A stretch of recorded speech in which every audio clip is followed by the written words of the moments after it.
There's a few questions that were asked. Some have kind of been already commented on or answered in the kind of QA box that we have over here, but I'll go through some of them. So Sumita Janak had a couple comments, and one I think you all answered about this kind of struggle with this EA, this effective altruist argument, that we're kind of tallying up these kind of incremental improvements, or I think as Vasile said, kind of just shifting one form of welfare to another set or lack of welfare. And I mean, if you read the comment, they say, but I'm curious, how does cage-free ultimately help to dismantle the animal agricultural industrial complex? I think the answer is unanimously, it doesn't, from all of our three speakers. And also they ask what incentive to producers or suppliers actually have to go cage-free. And maybe I will actually open that up again, if only for clarification's sake, because I think that this was a question that Crystal, you came to, which was a bit is what incentives do they have?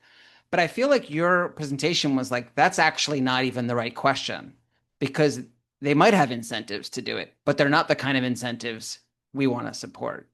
Can you talk about that a little bit more? I can't hear you for some reason. You're not muted. Can anyone else hear Crystal? No. Okay. So it's not only me. If anybody else someone else can jump in. I don't know. I think this came across the board, but there you are. Is this better? Yes. So I don't know why my mic disconnected, but like the EA argument is like, hey, we bring in non-vegan resources, we are having legislative wins and all of these victories. It's building movement power, and ultimately it will end the egg industry because we'll make eggs more expensive, and it will make it easier for egg-free alternatives to come in. But what we're seeing is it's becoming more entrenched now. So that's their argument. And then my argument is like, what is the incentives? It's incentives for producers and suppliers to actually go cage free. Like there's different competing incentives based on, like, the industry has its incentives. It wants to entrench its industry and make the consumers have public trust. It is this reset, this new cage free reset that's happening. So, there were concerns about eggs, but now they've kind of dismantled that with this whole cage free thing. So it's helping consumer trust and confidence, and they don't have to worry about these welfare concerns anymore.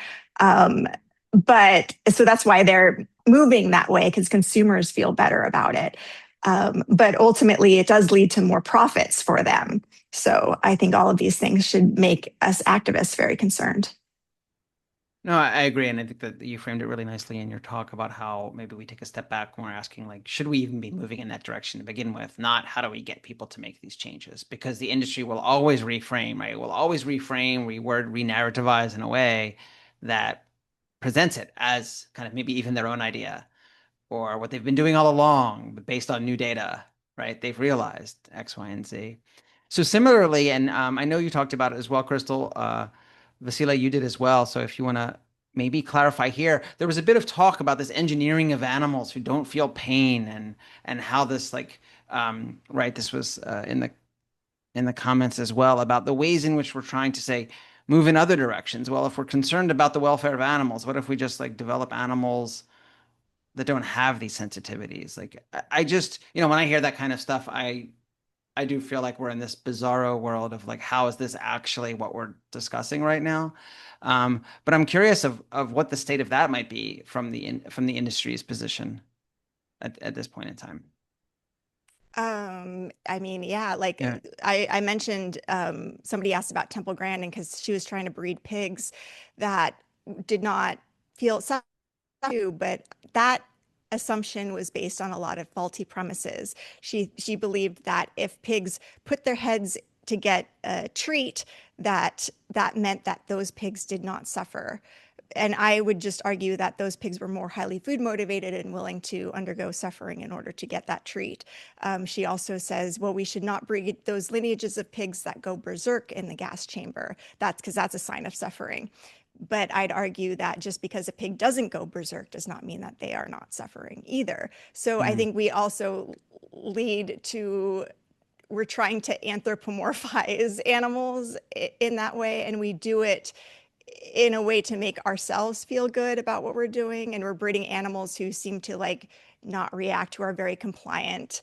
I just examined hundreds of the beagles that came out of Ridgeland Farms, and those dogs, I could poke them with needles, shove pills down their throats, and they would not react at all. And I'm like, I could see how somebody would grab their nose and cut out their third eyelid glands, not thinking that they're causing that much pain, because these dogs are just so compliant, and it's horrifying. Mm. Um, so, but even if we theoretically could remove their ability to feel pain and suffer, we still have this infectious disease problem. Even if we live in this, I think it's a dystopian world where animals don't feel at all. Like it will ultimately come back to hurt us. Because avian influenza has wiped out populations of wild animals, and it can also spill over to human beings and cause us to suffer. And if our food supply depends on these species of animals as our means of protein production, and they all end up dying from avian influenza, that threatens our food security too. And so I think we make a compelling argument to corporations that, hey, if you want to have a resilient business model, it's best to move away from these highly risky methods of protein production. Thank you. I think that dovetails nicely with a question that was raised. It's in the answered section of the Q&A where someone asks, can we appeal to people, the medical community, federal law, et cetera, on the basis of human health, right? And you're speaking a bit more to these pandemics. And Lucille, maybe you can chime in on this one, because I think you mentioned something towards the end of your talk that maybe even if we could prove some welfare improvements here and there, even if this was the case, which it most likely is not the case, we still have such risks, right, with to human health that are based in these systems. So I guess the question is, uh, do you think that's a really strong point for advocating, say, against cage-free eggs, and or where do you think is kind of maybe the best inroads, or maybe there isn't one, maybe they all are. So what do you think for advocacy's sake? So my talk actually didn't focus on harm to human health, so Mm. probably Crystal can address that better. But the talk did emphasize the harm to the chicken health. Disease, the H5N1 that we just dealt with, and the 175 current estimates put it closer to 200 million chickens that were killed. So that's about half of all the chickens in the United States that were killed. Crystal's presentation talked about that as well. Most of them weren't sick with anything, and the industry got money for it. They got federal money buyout that paid them. So these studies that deal with the degree that cage-free systems decrease the risk don't deal with the fact that it can lead to disease, that the way the U.S. government operates is to just mass wipe out in horrible conditions tons of chickens who aren't even sick. So that's the sort of way in which it causes even more suffering. Of course, I also talked about the air quality issue, which is not the same as in cage-free systems, but substantially worse. And the simple truth, and this is one of the factors in the study that I cited that said, look, when we look at a bunch of factors, we can't see any difference in the suffering. And so they're comparing things like the ability to stretch out your wings with your eyes and lungs burning all the time. And so that's the argument that all they're doing is just rearranging suffering.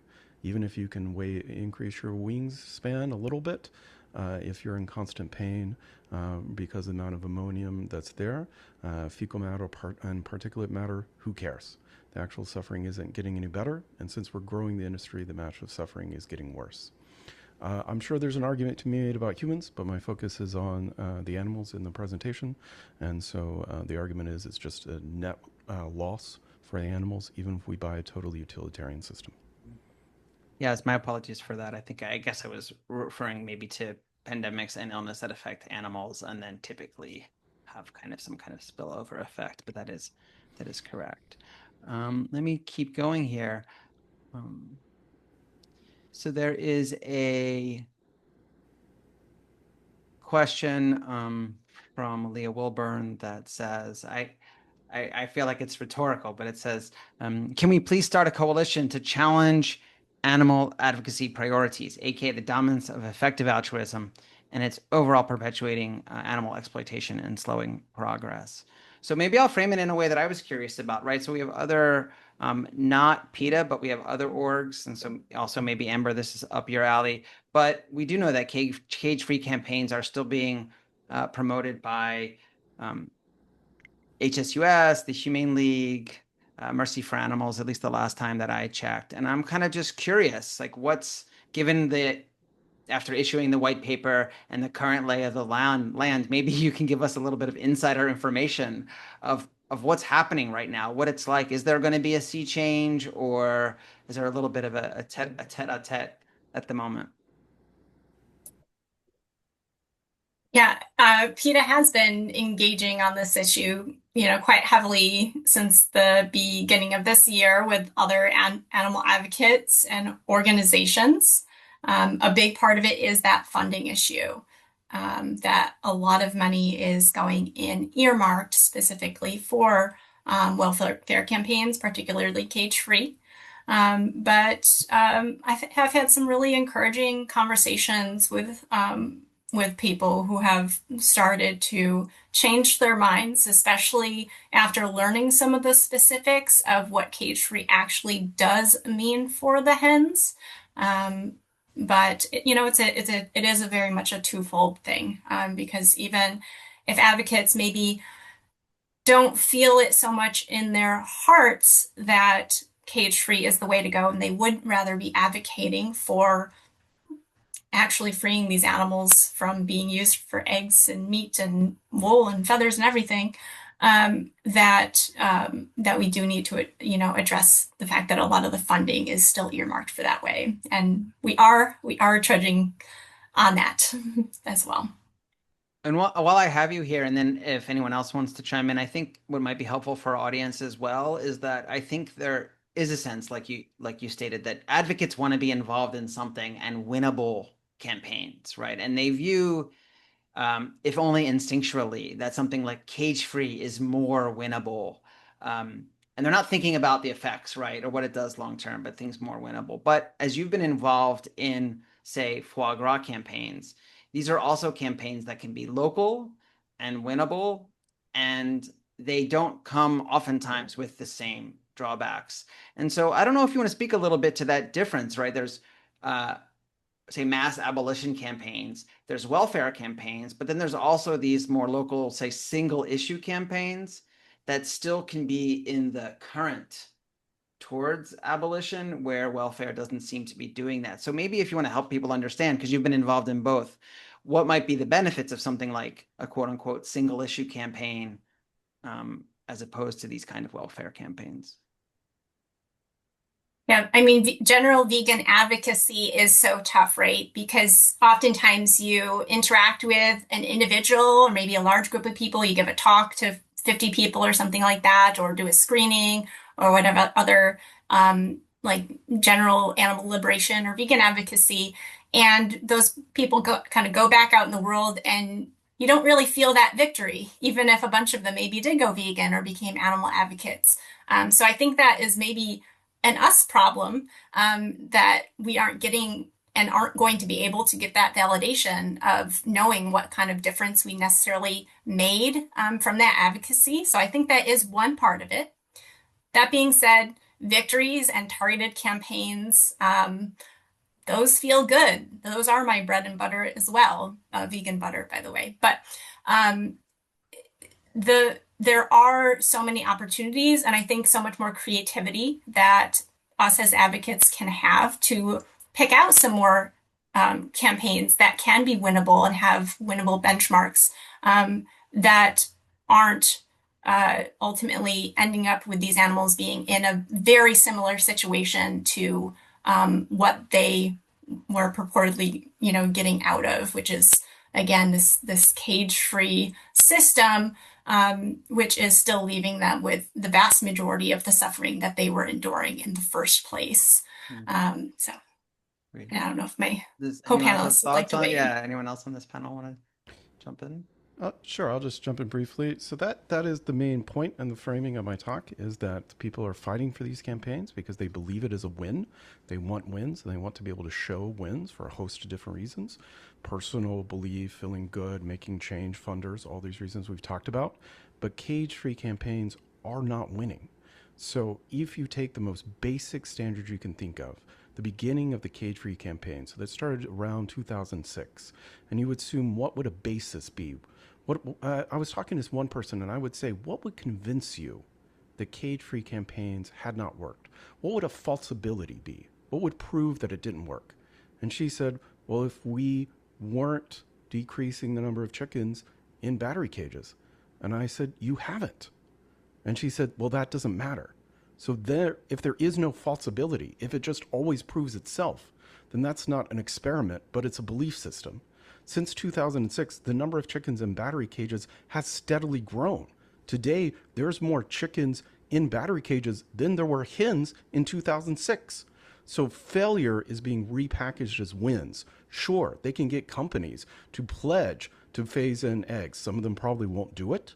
And why they agree to do these pledges is precisely the reasons that Crystal was talking about. Long term, they can make more money. So yes, if we do something that is still specious, that doesn't talk about animal liberation, that humane washes and greenwashes the industry, that can allow the industry to make more money, the industry will agree and pledge to go along with it. But that is not a win. That is a loss that we can now brag is a win. Thank you. There's another question here, comment question from Avery, who writes, amazing presentations. I learned so much. Question, some animal advocates from ICOS, the International Council of Animal Welfare, I think I got that right, who I know, claim that a supermarket they pressured in Europe to go cage-free ultimately sold 60% more plant-based products after being more aware of animal welfare concerns. What do you think of this argument? I think that's to anyone. I mean, I can jump in. I'll just say, like, how do we know that the cage-free campaign led to that, or was it other issues? And maybe if we had any sort of campaign, it would have led to that. So why not have an egg-free campaign instead of a cage-free campaign? Because maybe we would even lead to greater numbers of animal-free products being sold if we had a pure egg-free campaign that was honest and showed the harms of all systems. And people weren't led to believe, like, oh, cage-free, that's like same as pasture or whatever, farm raised. It's all the same, right? It's also hard, right? These kind of, I don't discount anecdotal evidence, but it's just kind of Yeah. hard one-offs. But that's why your presentations were flush with data, which kind of says like, okay, we might have outliers, but like this is actually what our data is telling us. I'll just briefly jump in if that's okay to agree with Crystal, which is that the baseline is nothing versus fighting for cage free. But as you pointed out, many of these organizations are long term animal welfare or animal rights organizations. So why isn't the baseline fighting for getting rid of eggs completely versus cage free? And where is the data that shows that fighting for cage free works better than fighting for veganism? I know plenty of vegans that fight for cage free demonstrations with mercy for animals. Well, that's an activism that they're not doing in terms of fighting. I mean, it's not just even people buying eggs to eat, it's also eggs in products, as Crystal's presentation pointed out. So why are we trying to pressure baked goods to put cage-free eggs in the baked good instead of just removing the egg?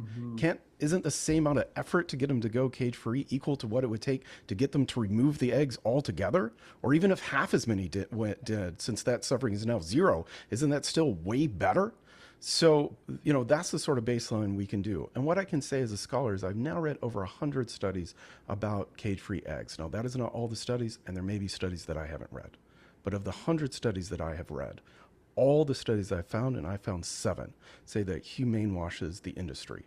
I haven't found one study yet that said cage-free eggs led consumers to be more worried about the suffering of animals and to increase the amount of plant-based food that they're eating. So if we want to follow the data, as far as I can tell, the data is a consensus that what it does is humane and greenwash the industry.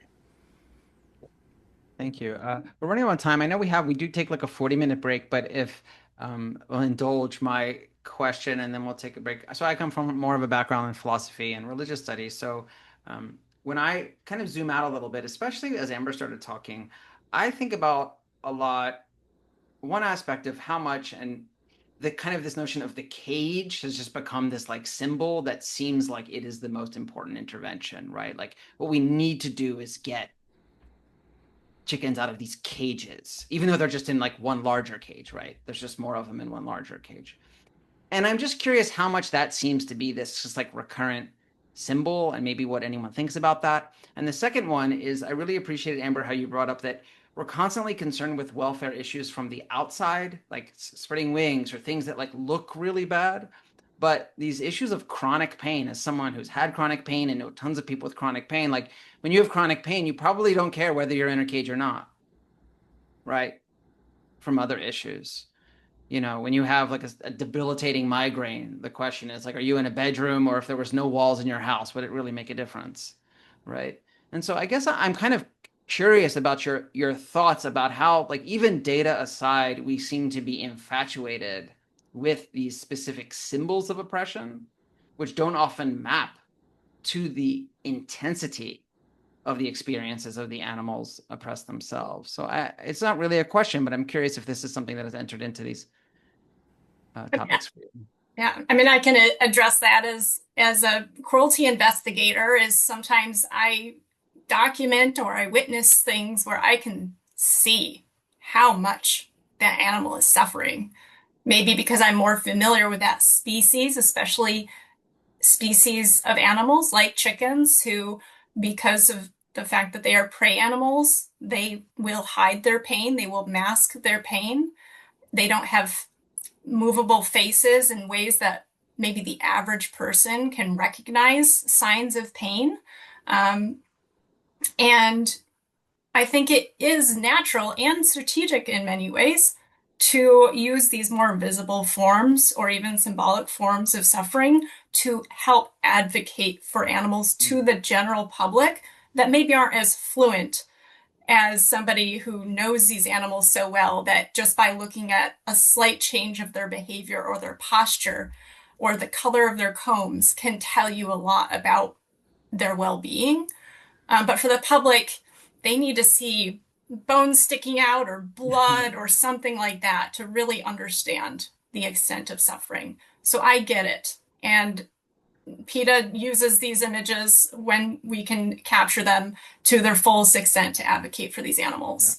Yeah. But when it comes to welfare reforms that can be so easily humane washed into misleading the public into thinking that everything is okay here, you don't need to look further behind the curtain of what's actually happening, that is the problem that we're trying to hone in on. Yeah, it's like a catch-22, right? You use the cage as the symbol because it has public kind of capital. But the problem is then the industry can use exactly that to then kind of sedate others into thinking that that change has then kind of resulted in much. When if you know things about the species, you know that hasn't actually changed much at all. I think we're going to end, but I didn't know, Vasily, did you have something you wanted to add to that? I couldn't tell. Sure. Yeah. Just briefly, I'll say I think that's the most important question of the entire presentation. I'm glad that you asked it. And I'll just say, as a scholar of rhetoric, what stands out to me, and this ties to your earlier question about the breeding, and it ties into Crystal and Amber's comments about it. What we're given is a false image, an image that sort of looks nice. As Amber pointed out, the image that they show in the ads isn't even of the cage-free facility. It's actually of the pasture-raised chickens. But even of the pasture-raised chickens, they're actually suffering all the time, and their bodies are constantly being bred to hurt. And so what we're changing and out is something that could truly help animals, and instead giving a false image that hides all that invisible suffering, the breeding, the killing of the male chickens, the climate change, the killing of the wild animals, to just give people an image. But what that image does is just grow the industry and mask the suffering. All right. Well, I want to thank you all for this wonderful presentation. We shared a lot of links to your work and where to find you in the chat. And all of these talks are recorded and will be available after the fact. So anyone can share them and rewatch them at future times. So I'll thank you all. We're coming up close to half past the hour. We're going to take a 30-some minute break and then come back at 1:00 p.m. Pacific time for our second keynote address. This is by Catherine Gillespie.